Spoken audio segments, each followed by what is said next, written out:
One Raspberry Pi Pico W, $12.50.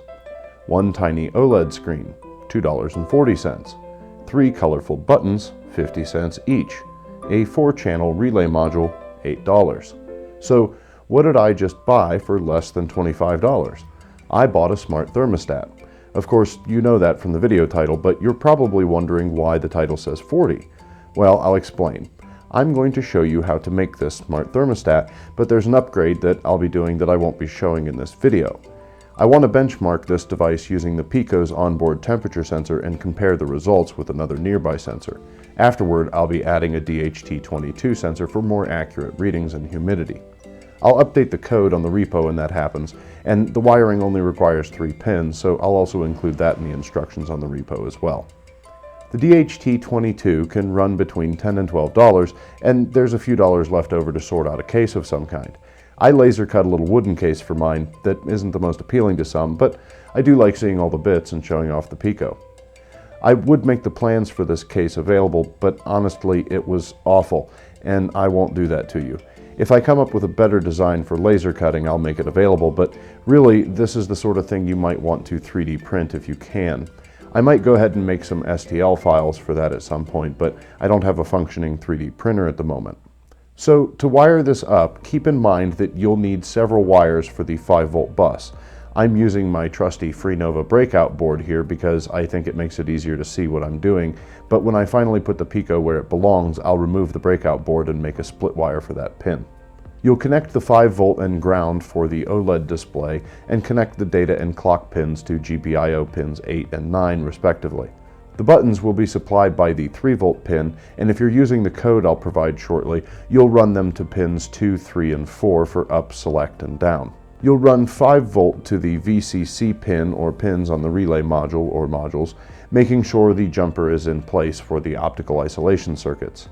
I'm going to use GPIO pins 10, 11, 12, and 13 for the 4 relays, even though I'm only going to use the first 3. The last one I might make into a safety switch for the 24-volt DC from the furnace because sometimes these relays will jump when the Pico is powered on. If I run the 24-volt through the last relay on the normally closed, when they jump it will disconnect them while the others are connected, or at least close enough for this approach. The last pin for the relay modules is the ground. I'm using 2 modules here because all my 4-channel modules are in use elsewhere and I didn't want to wait on shipping, but I've linked to the 4-channel in the description for better component management. Assembling the case for this was awful and resulted in the employment of many unnecessarily large clamps and a colorful array of expletives, but I'm learning. The code for this build is a little tricky and I'm trying something a little new. I've decided that everything I make from this point on I will make with other Home Assistant users in mind, as well as strictly MQTT fans. So the current version of this code is designed to work with Home Assistant if you follow certain steps, which will be in the instructions on the repo, hopefully by the time you see this or very soon thereabout. I will be adding the DHT22 support as well as MQTT support in the next week or so. The thermostat can work offline as well, that's what the buttons are for. The middle button toggles the setting you want to adjust, and then the up and down to adjust it. Easy. The screen is a bit small, but I only really included it as a novelty since I haven't had a readout on my actual thermostat for 2 years now. My house takes care of that, and if I'm uncomfortable, I have a lot of ways to change the setting that don't require me to walk to the hallway upstairs just to make the adjustment. I have 2 HVAC units in the house because the game room where I am currently recording was an addition and the furnace could not handle the extra work, so they added a small motel unit sometime in the 80s. I use this and some small 400-watt space heaters to keep the temperature even throughout the house, and I can coast for a really long time at a comfortable temperature without using my main furnace. I'd like to do a more involved video on how all my heating and cooling systems tie together. You might see an unused bit in the code for assisted ventilation, and that's because my system uses the whole house fan in my attic to draw hot air out of the upstairs prior to running the air conditioning when the temperature difference between floors makes it useful to do so. I will be updating the code with that same intelligence when I add the MQTT support, probably in the next couple of revisions. I hope you enjoyed this build, and if you did, please give me a thumbs up. It helps me understand you better and it tells YouTube I'm likable. In the next video, I'm not certain what the next video is, to be honest.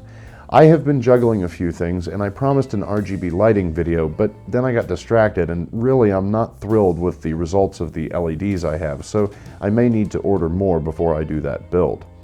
If you have any suggestions for something you'd like to know about my system, my projects, or something you'd like to see me take apart or explain, let me know in the comments.